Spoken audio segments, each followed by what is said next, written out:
in its economic policy. They have a new economic policy which has 30 changes. So Rajasthan is looking at doubling its economy in next 5 years. All right, Vishal, we'll leave it at that. Thank you for your inputs. Now, the penultimate week of the winter session saw the Lok Sabha or the lower house adjourned till 3 p.m. Earlier in the Lok Sabha, amid heavy sloganeering, MP Sandhya Ray, who was in the chair, attempted to conduct some business. She tried to proceed with the 0 hour, but as the protests continued, she was forced to adjourn the house initially till 2 p.m.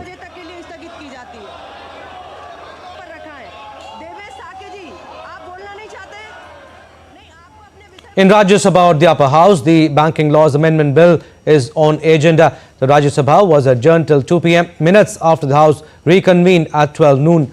The members continued to trade charges over the issue of billionaire George Soros, whom the BJP claims is linked to Congress leader Sonia Gandhi.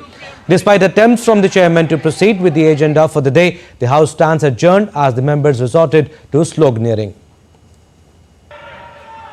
It is not possible. The House stands adjourned to meet at 2 p.m. today.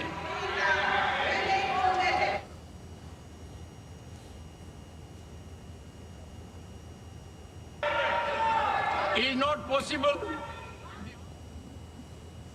All right, to give us more updates, Anil Thomas joins us from Delhi. Anil, this is the third week of the winter session and both the houses have been disrupted frequently. What do you think will be the strategy of the government now so that the parliament functions smoothly in the next 10-11 days?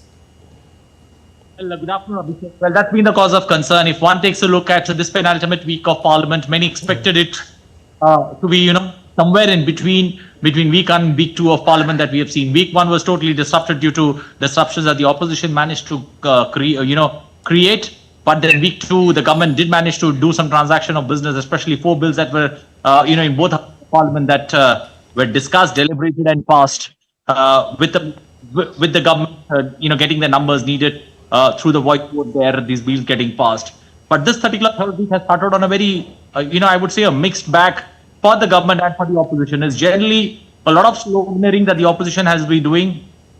The opposition has been raising issues, especially with regards to the statement that the External Affairs Minister made on China. A full discussion on that is what was moved, that was rejected. Then there has been too much of noise, too much of chaos, especially with regards to George Soros and the foundation, especially the Indian leg of the foundation that he's been, sponsoring. So there's been a lot of hue and cry in the parliament, and I think no real transaction of business taking place. There is one, especially the banking amendment bill that's passed in the Lok Sabha in this session of parliament that needs to be taken up in the upper house. So in that post-lunch session at 2 o'clock, that bill was brought up. But, the opposition creating ruckus and that bill couldn't be discussed. In the lower of that Lok Sabha, you've got 2 bills, the railway amendment bill that was introduced on the 4th of December. The last 3 days, you've seen deliberations, discussions taking place on that. The minister is all set to reply and the bill will be on the House to pass the test through voice vote. And then we have the disaster management amendment bill that the Home Minister Amit Shah is going to introduce in a short while from now. But things, this particular day, the start of the week, has been on a, has not been on a positive note. Let me put it that way. And, we'll have to wait and watch. It looks almost certain that, Monday could be, no business transacted, but we'll have to wait and see how things pan out, how things play out differently on Tuesday. All right, Anil, we'll leave it at that. Thank you for getting us the latest on the Indian Parliament.